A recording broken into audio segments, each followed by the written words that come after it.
Hello friends, आज हम लोग पढ़ेंगे क्लास 11 के हिंदी से चैप्टर 18 जिसका शीर्षक है जामुन का पेड़ और जिसके राइटर हैं कृष्ण चंद्र जी। जामुन का पेड़ प्रसिद्ध कहानीकार कृष्ण चंद्र द्वारा लिखी गई एक खास व्यंग रचना है। इस कहानी में उन्होंने आज के सरकारी महकमे तथा उसकी कार्यशैली पर करारा व्यंग किया है। कहानी व्यंग्यात्मक शैली में लिखी गई है, जहां एक पेड़ के गिरने पर उसके नीचे दबे हुए व्यक्ति को निकालने के लिए की जा रही सरकारी कार्रवाई के बारे में बताया गया है, जो देश में सरकारी विभागों के काम करने के तौर तरीकों पर सवाल उठाती है। आज के समाज की वास्तविकता आज के समाज की वास्तविक झलकियां चित्रित की गई है। आज के युग में जब कोई मुसीबत में फंस जाता है तो उसे लोग उस मुसीबत से छुटकारा दिलाने के बजाय उसे और डरा देते हैं। जामुन के पेड़ में भी दबे हुए व्यक्ति को कोई निकालता नहीं, बल्कि उससे कविता के बारे में चर्चा करते हैं। व्यक्ति को निकालने के बजाय वन विभाग को खबर देते हैं। उसके बाद सरकारी काम शुरू होता है। जब तक लिखा पढ़ी खत्म होता है, वह व्यक्ति भी खत्म हो जाता है। कहानी का उद्देश्य बहुत ही सरल है। हमेशा एक अच्छे नागरिक बनकर औरों की मदद करें, बिना किसी की परवाह किए। अब कहानी की ओर चलते हैं। रात को बड़े जोर का झक्कड़ चला। सेक्रेटेरिएट के लॉन में जामुन का एक पेड़ गिर पड़ा। सवेरे को जब माली ने देखा तो उसे पता चला कि पेड़ के नीचे एक आदमी दबा पड़ा है। माली दौड़ा दौड़ा चपरासी के पास गया। चपरासी दौड़ा दौड़ा क्लर्क के पास गया। क्लर्क दौड़ा दौड़ा सुपरिटेंडेंट के पास गया और सुपरिटेंडेंट दौड़ा दौड़ा बाहर आया। मिनटों में गिरे हुए पेड़ के नीचे दबे हुए आदमी के चारों ओर भीड़ इकट्ठा हो गई। बेचारा जामुन का पेड़ कितना फलदार था, एक क्लर्क बोला, और इसकी जामुनें कितनी रसीली होती थी। दूसरा क्लर्क याद करते हुए बोला, मैं फलों के मौसम में झोली भर कर ले जाता था। मेरे बच्चे इसकी जामुनें कितनी खुशी से खाते थे। तीसरा क्लर्क लगभग रुआंसा होकर बोला, मगर यह आदमी? माली ने दबे हुए आदमी की तरफ इशारा किया। हाँ, यह आदमी। सुपरिटेंडेंट सोच में पड़ गया। पता नहीं जिंदा है कि मर गया। एक चपरासी ने पूछा। मर गया होगा, इतनी भारी पेड़ जिसके पीठ पर गिरे वो बच कैसे सकता है? दूसरा चपरासी बोला, नहीं, मैं जिंदा हूं। दबे हुए आदमी ने बड़ी कठिनता से कराते हुए कहा। जिंदा है? क्लर्क ने ताज्जुब से कहा। पेड़ को हटाकर इसे जल्दी से निकाल लेना चाहिए, माली ने सुझाव दिया। मुश्किल मालूम होता है, एक सुस्त कामचोर और मोटा चपरासी बोला। पेड़ का तना बहुत भारी और वजनी है। क्या मुश्किल है? माली बोला। अगर सुपरिटेंडेंट साहब हुक्म दे तो अभी 15-20 माली, चपरासी और क्लर्क लगाकर पेड़ के नीचे दबे हुए आदमी को बाहर निकाला जा सकता है। माली ठीक कहता है। बहुत से क्लर्क एक साथ बोल पड़े। लगाओ जोर, हम सब तैयार हैं। एक साथ बहुत से लोग पेड़ को उठाने को तैयार हो गए। ठहरो, सुपरिटेंडेंट बोला, मैं अंडर सेक्रेटरी से पूछ लूं। सुपरिटेंडेंट अंडर सेक्रेटरी के पास गया। अंडर सेक्रेटरी डिप्टी सेक्रेटरी के पास गया। डिप्टी सेक्रेटरी ज्वाइंट सेक्रेटरी के पास गया। ज्वाइंट सेक्रेटरी चीफ सेक्रेटरी के पास गया। चीफ सेक्रेटरी मिनिस्टर के पास गया। मिनिस्टर ने चीफ सेक्रेटरी से कुछ कहा। चीफ सेक्रेटरी ने ज्वाइंट सेक्रेटरी से कुछ कहा। ज्वाइंट सेक्रेटरी ने डिप्टी सेक्रेटरी से कहा। डिप्टी सेक्रेटरी ने अंडर सेक्रेटरी से कहा। फाइल चलती रही। इसी में आधा दिन निकल गया। दोपहर के खाने पर दबे हुए आदमी के चारों ओर भीड़ इकट्ठा हो गई। लोग तरह तरह की बातें करने लगे। कुछ मनचले क्लर्कों ने समस्या को खुद ही सुलझाना चाहा। वे हुकूमत के फैसले का इंतजार किए बिना पेड़ को अपने आप हटा देने का निश्चय कर रहे थे कि इतने में सुपरिटेंडेंट फाइल लिए भागा भागा आया। बोला, हम लोग खुद इस पेड़ को हटा नहीं सकते। हम लोग व्यापार विभाग से संबंधित हैं। यह पेड़ की समस्या है जो कृषि विभाग के अंदर आता है, कृषि विभाग के अधीन आता है। मैं इस फाइल को अर्जेंट मार्क करके कृषि विभाग में भेज रहा हूं। वहां से उत्तर आते ही इस पेड़ को हटवा दिया जाएगा। दूसरे दिन कृषि विभाग से उत्तर आया कि पेड़ व्यापार विभाग के लॉन में गिरा है, इसलिए पेड़ को हटवाने की या न हटवाने की जिम्मेदारी व्यापार विभाग पे पड़ती है। यह उत्तर पढ़कर व्यापार विभाग को गुस्सा आ गया। उन्होंने फौरन लिखा कि पेड़ हटवाने या न हटवाने की जिम्मेदारी कृषि विभाग पर लागू होती है। व्यापार विभाग का इससे कोई संबंध नहीं है। दूसरे दिन भी फाइल चलती रही। शाम को जवाब आ गया।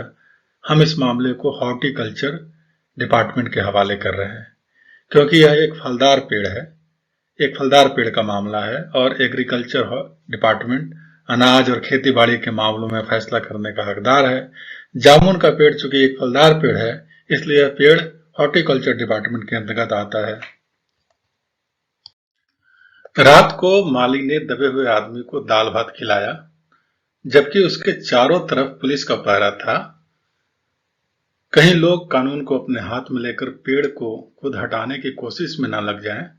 मगर एक पुलिस कांस्टेबल को दया आ गई और उसने माली को दबे हुए आदमी को खाना खिलाने की इजाजत दे दी। माली ने दबे हुए आदमी से कहा, तुम्हारी फाइल चल रही है, उम्मीद है कि कल तक फैसला हो जाएगा। दबा हुआ आदमी कुछ नहीं बोला। माली ने पेड़ के तने को ध्यान से देखकर कहा, अच्छा हुआ कि तना तुम्हारे कुल्हे पे गिरा, अगर कमर पे गिरता तो रीढ़ की हड्डी टूट जाती। दबा हुआ आदमी फिर भी कुछ नहीं बोला। माली ने फिर कहा, तुम्हारा यहाँ कोई वारिस है तो मुझे उसका अता पता बताओ, मैं उन्हें खबर देने की कोशिश करूंगा। मैं लवारिस हूं, दबे हुए आदमी ने बड़ी मुश्किल से कहा। माली खेद प्रकट करता हुआ वहां से हट गया। तीसरे दिन हॉर्टिकल्चर डिपार्टमेंट से जवाब आ गया। बड़ा कड़ा कड़वा जवाब था और व्यंग्यपूर्ण भी था। हॉर्टिकल्चर डिपार्टमेंट का सेक्रेटरी साहित्य प्रेमी आदमी जान पड़ता था।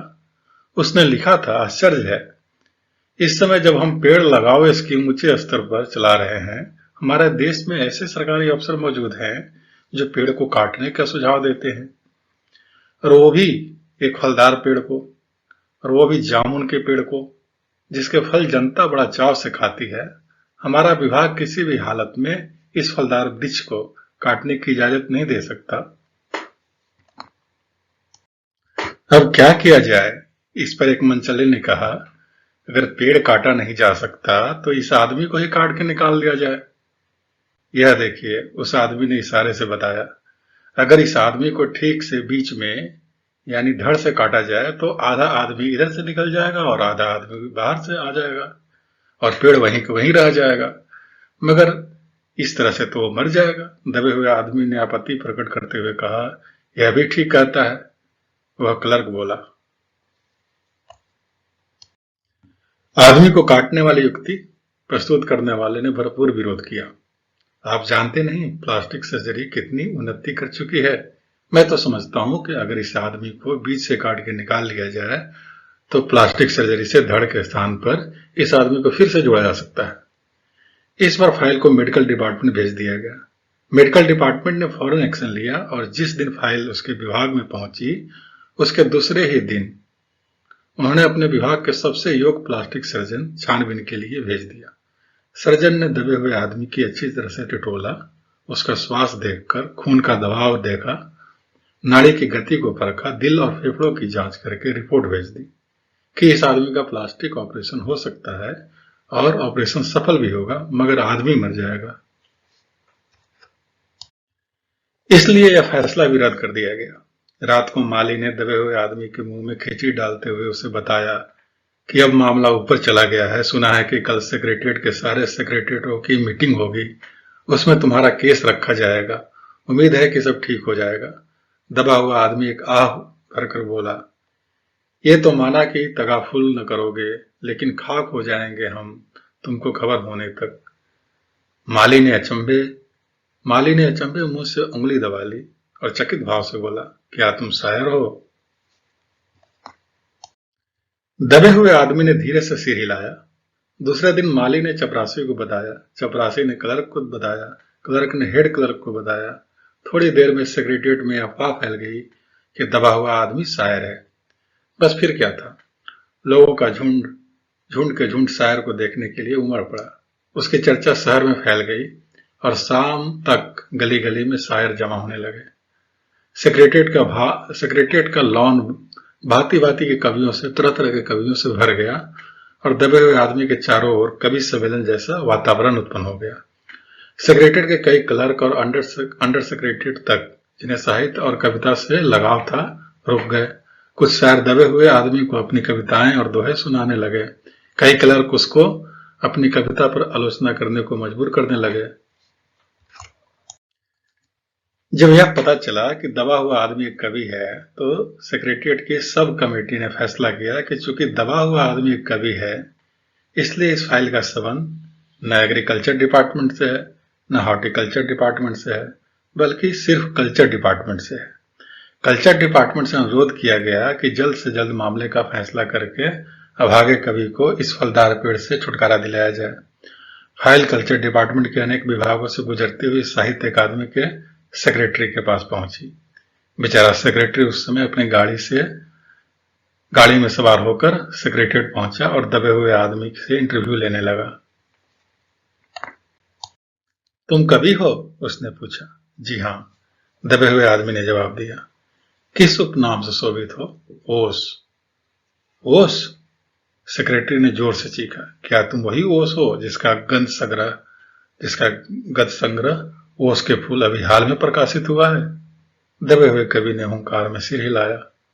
क्या तुम अकादमी के मेंबर हो? सेक्रेटरी ने पूछा। नहीं।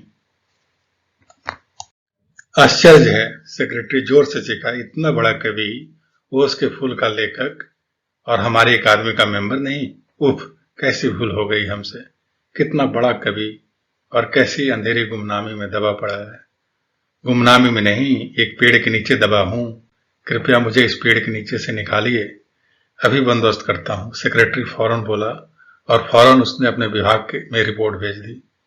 दूसरे दिन सेक्रेटरी भागा भागा कवि के पास आया और बोला, मुबारक हो, मिठाई खिलाओ। हमारी सरकारी साहित्य अकादमी ने तुम्हें अपनी केंद्रीय शाखा का मेंबर चुन लिया है। ये लो चुनाव पत्र। मगर मुझे इस पेड़ के नीचे से तो निकालो, दबे हुए आदमी ने कराकर कहा। उसकी सांस बड़ी मुश्किल से चल रही थी और उसकी आंखों से मालूम होता था कि वो घोर पीड़ा और दुख में पड़ा है। यह हम नहीं कर सकते, सेक्रेटरी ने कहा, और जो हम कर सकते थे वो हमने कर दिया। बल्कि हम तो यहां तक कर सकते हैं कि अगर तुम मर जाओ तो तुम्हारी बीवी को वजीफा दे सकते हैं। अगर तुम दरख्वास्त दो तो हम वह भी कर सकते हैं। मैं अभी जीवित हूं। कभी रुक रुक कर बोला, मुझे जिंदा रखो। मुसीबत यह है कि सरकारी साहित्य अकादमी का सेक्रेटरी हाथ मलते हुए बोला, हमारा विभाग सिर्फ कल्चर संबंधित है। पेड़ काटने का मामला कलमदाबाद से नहीं, आरी कुल्हाड़ी से संबंधित है। उसके लिए हमने फॉरेस्ट डिपार्टमेंट को लिख दिया है और अर्जेंट लिखा है। शाम को माली ने आकर दबे हुए आदमी को बताया कि कल फॉरेस्ट डिपार्टमेंट के आदमी आकर इस पेड़ को काट देंगे और तुम्हारी जान बच जाएगी। माली बहुत खुश था। दबे हुए आदमी का स्वास्थ्य जवाब दे रहा था, मगर वह किसी न किसी तरह अपने जीवन के लिए लड़े जा रहा था। कल सवेरे तक किसी न किसी तरह उसे जीवित रहना है। दूसरे दिन जब फॉरेस्ट डिपार्टमेंट के आदमी आरी कुल्हाड़ी लेकर पहुंचे तो उनको पेड़ को काटने से रोक दिया गया। मालूम हुआ कि विदेश विभाग से हुक्म आया था कि इस पेड़ को न काटा जाए। कारण यह था कि इस पेड़ को 10 साल पहले पिटोनिया राज्य के प्रधानमंत्री ने सेक्रेटेरिएट लॉन में लगाया था। अब अगर यह पेड़ काटा गया तो इस बात का अंदेशा था कि पिटोनिया सरकार से हमारे संबंध सदा के लिए बिगड़ जाएंगे। मगर एक आदमी की जान का सवाल है, एक क्लर्क ने चिल्लाया।